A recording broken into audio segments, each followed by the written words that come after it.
வணக்கம் நண்பர்களே. அந்த ஒரு தருணத்தை உங்களால் கற்பனை செய்து பார்க்க முடிகிறதா? அல்லது உங்கள் வாழ்க்கையில் அப்படி ஒரு தருணத்தை கடந்திருக்கிறீர்களா? தொடக்கத்தில் உங்களிடம் மணிக்கணக்காக பேசிக் கொண்டிருந்த ஒரு பெண், நீங்கள் அனுப்பும் மெசேஜ்களுக்கு அடுத்த நொடியே பதில் அனுப்பிய ஒரு பெண், திடீரென்று ஒரு நாள் மிக சுருக்கமாக பதில் அனுப்பத் தொடங்குகிறாள். ஹாஹா, ஓகே, இவ்வளவுதான் அவளுடைய பதில்கள். முன்பெல்லாம் நீங்கள்தான் போனை வைக்கலாமா என்று கேட்பீர்கள். ஆனால் இப்போது அவள்தான் முதலில் சரி, நான் அப்புறம் பேசுறேன், போனை வைக்கிறேன் என்று அவசரமாக சொல்கிறாள். அந்த நொடியில் உங்களுக்குள் ஏதோ ஒன்று உடைகிறது. உங்கள் அடிமனதுக்கு தெரிந்து விடுகிறது, தொடக்கத்தில் இருந்த அந்த பெண் இப்போது இல்லை. அவள் தன் ஆர்வத்தை இழந்துவிட்டாள். உடனே உங்கள் மனம் என்ன செய்யும் தெரியுமா? நான் என்ன தப்பு பண்ணினேன், எந்த இடத்தில் தவறு நடந்தது என்று உங்களையே நீங்கள் கேள்வி கேட்க தொடங்குவீர்கள். பழைய மெசேஜ்களை எல்லாம் எடுத்து படிப்பீர்கள். ஒருவேளை இந்த வார்த்தையை நான் சொல்லியிருக்க கூடாதோ, அந்த மெசேஜுக்கு இன்னும் கொஞ்சம் லேட்டா ரிப்ளை பண்ணியிருக்கலாமோ என்று குழம்புவீர்கள். ஆனால் அதே சமயம் உங்கள் ஆண்மை இந்த உண்மையை ஏற்றுக்கொள்ள மறுக்கும். இல்லை, அவளுக்கு ஏதோ வேலை இருக்கும், அவளுக்கு உடம்பு சரியில்லாமல் இருக்கும் என்று உங்களை நீங்களே ஏமாற்றிக்கொள்ள முயற்சி செய்வீர்கள். ஏன் தெரியுமா? தவறை தேடுவது என்பது நீங்கள் அந்த பெண்ணிடம் தோற்றுவிட்டீர்கள் என்பதை ஒப்புக்கொள்வதற்கு சமம். உங்கள் ஈகோ அதை அனுமதிக்காது. நண்பா, நீங்கள் இப்போது இந்த தருணத்தில் நின்று கொண்டிருக்கலாம், அல்லது கடந்த காலத்தில் இதை அனுபவித்திருக்கலாம். இந்த வீடியோவை நாம் முழுமையாக தொடங்குவதற்கு முன் உங்களிடம் நான் ஒரு விஷயத்தை கேட்கிறேன். எனக்கு நீங்கள் உண்மையாக பதில் சொல்ல வேண்டும். இப்போது இந்த வீடியோவை பார்த்து கொண்டிருக்கும் உங்களை யாரும் கண்காணிக்கவில்லை. அதனால் உங்கள் மனசாட்சிக்கு உண்மையாக இருங்கள். உங்களுக்குள் 2 மனிதர்கள் இருக்கிறார்கள். முதல் மனிதன், அவனுக்கு நான் இப்போது சொல்லப்போகும் விஷயங்கள் ஓரளவுக்கு முன்பே தெரியும். வாரக்கணக்காக அவனுடைய ஆழ்மனதில் இந்த எண்ணம் ஓடிக்கொண்டிருக்கிறது. ஒரு சில முறை அதை அவன் உறக்கக்கூட நினைத்திருப்பான். 2வது மனிதன், அவன் நான் சொல்வதையெல்லாம் கேட்பான், ஆனால் இதெல்லாம் எனக்கு பொருந்தாது, நான் பண்ணினது வேற, அந்த பொண்ணு குணம் வேற என்று ஏதாவது ஒரு குட்டி காரணத்தை தேடி தப்பிக்க பார்ப்பான். அவன் வெறும் ஆர்வத்திற்காக மட்டுமே இந்த வீடியோவை பார்ப்பான். எதையும் சீரியஸாக எடுத்துக்கொள்ள மாட்டான். நீங்கள் இதில் எந்த வகை, உங்களுக்கே அது தெரியும். இப்போது நாம் இருவரும் ஒரு விஷயத்தில் உடன்பட வேண்டும். அது என்ன தெரியுமா? தயவு செய்து நான் என்ன தவறு செய்தேன் என்று தேடுவதை இப்போதே நிறுத்துங்கள். நீங்கள் செய்யும் முதல் தவறு அந்த தவறை தேடுவதுதான். நீங்கள் அனுப்பிய ஒரு குறிப்பிட்ட மெசேஜோ அல்லது நீங்கள் செய்த ஒரு குறிப்பிட்ட செயலோ அவளுடைய ஆர்வத்தை குறைத்துவிடவில்லை. காரணம் அதைவிட ஆழமானது. இந்த உலகத்தில் 99% ஆண்களுக்கு புரியாத ஒரு உளவியல் ரகசியத்தை தான் இன்று நீங்கள் புரிந்து கொள்ளப் போகிறீர்கள். சரி, நீங்கள் ஒரு பெண்ணை விரும்பத் தொடங்கும் வரை அவளுக்கு உங்கள் மீது ஏன் அவ்வளவு ஆர்வம் இருந்தது? நீங்கள் அவளை காதலிக்கத் தொடங்கியவுடன் அவளுடைய ஆர்வம் ஏன் குறைந்தது? இணையத்தில் இருக்கும் எந்த ஒரு ரிலேஷன்ஷிப் குரு அல்லது உங்கள் நண்பர்களிடம் கேட்டால் அவர்கள் உடனே என்ன சொல்வார்கள்?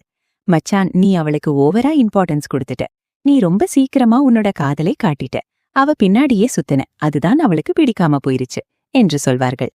பொதுவாக இன்டர்நெட்டில் எல்லாரும் சொல்வது இதுதான். You showed too much interest, you came on too strong. இதை கேட்கும்போது உங்களுக்கும் ஆமாம், இதுதான் உண்மையாக இருக்கும் என்று தோன்றும். ஆனால் நான் உங்களிடம் ஒரு பழைய நினைவை நினைவூட்ட விரும்புகிறேன். அந்த பெண்ணுக்கு ஆரம்பத்தில் உங்கள் மீது ஆர்வம் இருந்தபோது நீங்கள் அவளிடம் எப்படி பேசினீர்கள் என்று யோசித்து பாருங்கள். இப்போது நினைத்து பார்த்தால் உங்களுக்கே அசிங்கமாக இருக்கும் பல விஷயங்களை அன்று நீங்கள் பேசியிருப்பீர்கள். அவளுடைய மெசேஜ்களுக்கு நீங்கள் மிக வேகமாக பதில் அனுப்பியிருப்பீர்கள். நீங்கள் ஒன்றும் அன்று ஒரு கூல், கிளாசிக், மாஸ் ஹீரோ போல நடிக்கவில்லை. நீங்கள் சாதாரணமாகத்தான் இருந்தீர்கள். ஒரு சாதாரண மனிதனாகத்தான் பேசினீர்கள். அப்படி இருந்தும் அவளுக்கு உங்கள் மீது ஆர்வம் அதிகரித்தது. அவள் உங்களுடன் நெருங்கி வந்தாள், இல்லையா? அப்படியென்றால் அவளுக்கு அதிக முக்கியத்துவம் கொடுத்ததுதான் தவறு என்று வெளியில் சொல்லப்படும் காரணம் வெறும் மேலோட்டமானது. உண்மை அதைவிட ஆழமானது நண்பா. ஆரம்பத்தில் அவளுக்கு உங்கள் மீது ஈர்ப்பு இருந்ததற்கு காரணம் நீங்கள் கணிக்க முடியாதவராக இருந்தீர்கள். அவளால் உங்களை முழுமையாக புரிந்து கொள்ள முடியவில்லை. மனித மூளை எப்போதுமே ஒரு புதிர் அல்லது விடை தெரியாத ரகசியத்தை நோக்கிதான் ஈர்க்கப்படும். நீங்கள் அவளுக்கு ஒரு புதிராக இருந்தீர்கள். ஆனால் எப்போது நீங்கள் அவளை பிடிக்கத் தொடங்கி அவளுடைய அன்பிற்காக ஏங்கத் தொடங்கினீர்களோ அப்போது நீங்கள் அவளுக்கு புரிந்துவிட்டீர்கள். இதை இன்னும் ஆழமாக புரிந்து கொள்ள நம்முடைய மூளை எப்படி வேலை செய்கிறது என்ற சைக்காலஜியை நாம் பார்க்க வேண்டும். இந்த விதியை உங்கள் வாழ்நாள் முழுவதும் நினைவில் வைத்துக் கொள்ளுங்கள். நம் மூளைக்கு ஒரு பொருளின் மீதோ அல்லது ஒரு நபர் மீதோ பெரிய அளவில் அக்கறை இல்லாதபோது அது மிக இயல்பாக தாறுமாறாக வேலை செய்யும். நீங்கள் எதையும் யோசித்து செய்ய மாட்டீர்கள். மனதில் தோன்றுவதை பேசுவீர்கள். பயம் இல்லாமல் செயல்படுவீர்கள்.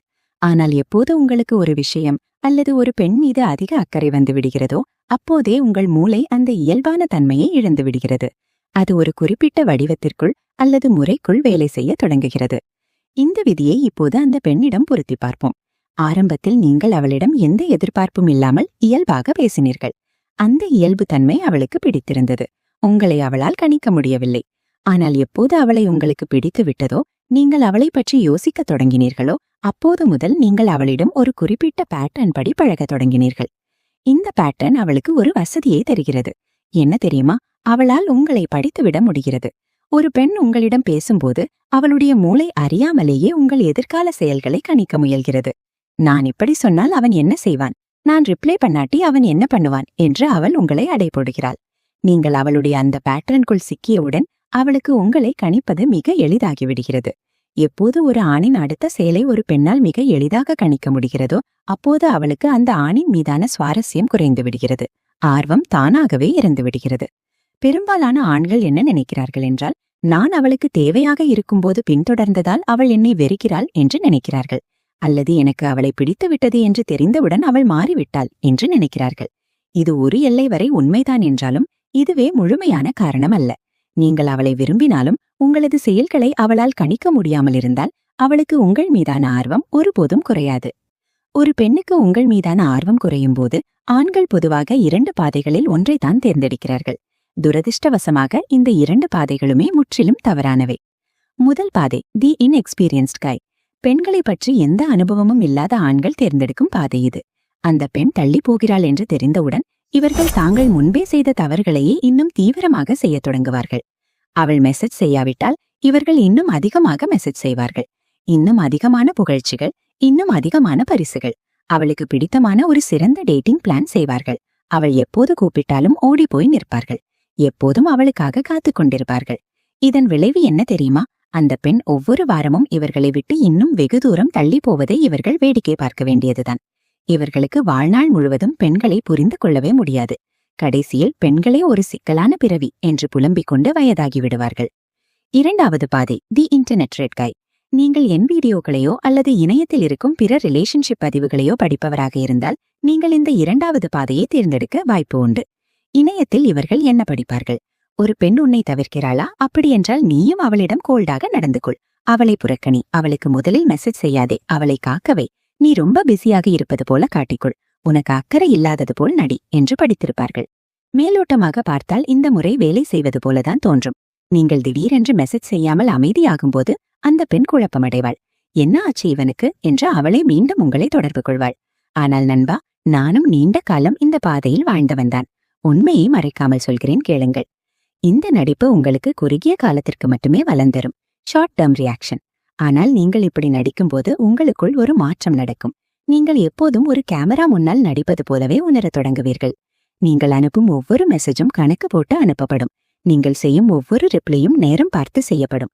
உங்களையே நீங்கள் வெளியிலிருந்து ஒரு 3ஆம் மனிதனாக கண்காணிக்கத் தொடங்குவீர்கள். நான் சரியாக நடிக்கிறேனா இல்லையா என்று.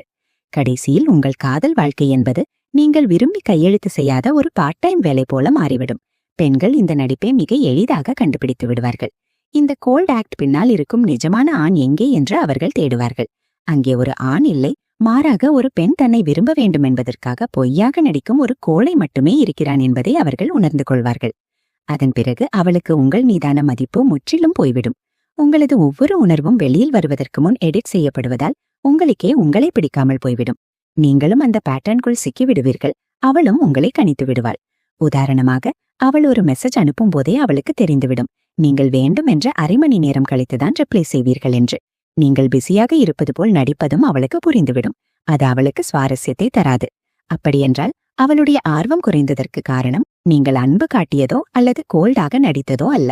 உங்கள் இருவருக்குள் இருந்த அந்த இயல்பு தன்மை காணாமல் போனதுதான் உண்மையான காரணம்.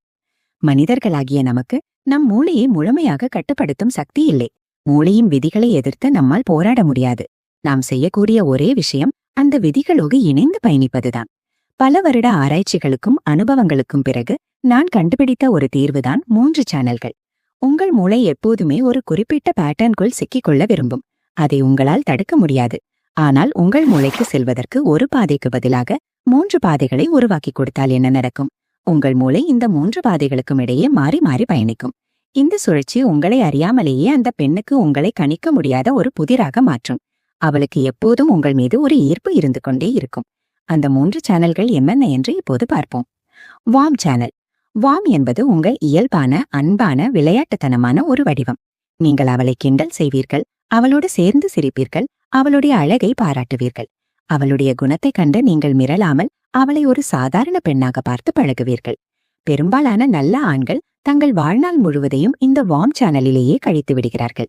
எப்போதும் ரிப்ளை செய்வது, எப்போதும் சிரிப்பது என்று இருப்பதால் 10 நாட்களில் அந்த பெண் இவர்களை படித்து விடுகிறாள். ஆனால் இந்த வார்ம் சேனல் மட்டுமே அவளுக்குள் உங்களுக்கான உணர்வுகளை தூண்டக்கூடியது. எனவே இது நமக்கு கண்டிப்பாக தேவை. ஆனால் இது மட்டுமே போதாது. 2. Gold channel. கோல்ட் என்றவுடனே கோபமாக இருப்பது அல்லது முகத்தை தூக்கி வைத்துக் கொள்வது என்று அர்த்தமல்ல.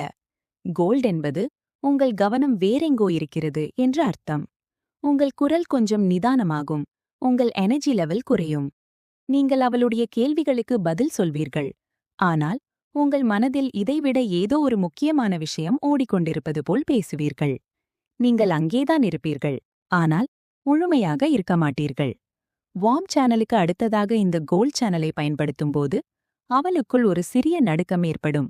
ஏன் இவன் திடீரென்று மாறிவிட்டான் என்று அவள் மூளை யோசிக்கத் தொடங்கும். 3. MD channel. இதை பற்றி இந்த உலகத்தில் யாரும் பேசுவதில்லை. ஆனால் இந்த 3இல் மிக சக்தி வாய்ந்தது இதுதான். எம்டி என்பது நீங்கள் அங்கே இல்லவே இல்லை என்று அர்த்தம். மிகச் சுருக்கமான பதில்கள். உங்கள் கவனம் முற்றிலும் வேறொரு வேலையில் இருக்கும். அதை நீங்கள் மறைக்கவும் மாட்டீர்கள். அவள் ஏதாவது கேட்டால் ஆமா, இல்லை என்று ஒரே வார்த்தையில் பதில் சொல்வீர்கள். ஏனென்றால் அந்த தருணத்தில் அந்த ஒரு வார்த்தை மட்டும்தான் உங்களிடமிருந்து வரவேண்டிய உண்மை. பல ஆண்கள் இந்த எம்டி நிலையை தவறாக புரிந்து கொண்டு எப்போதும் இப்படியே இருக்கிறார்கள்.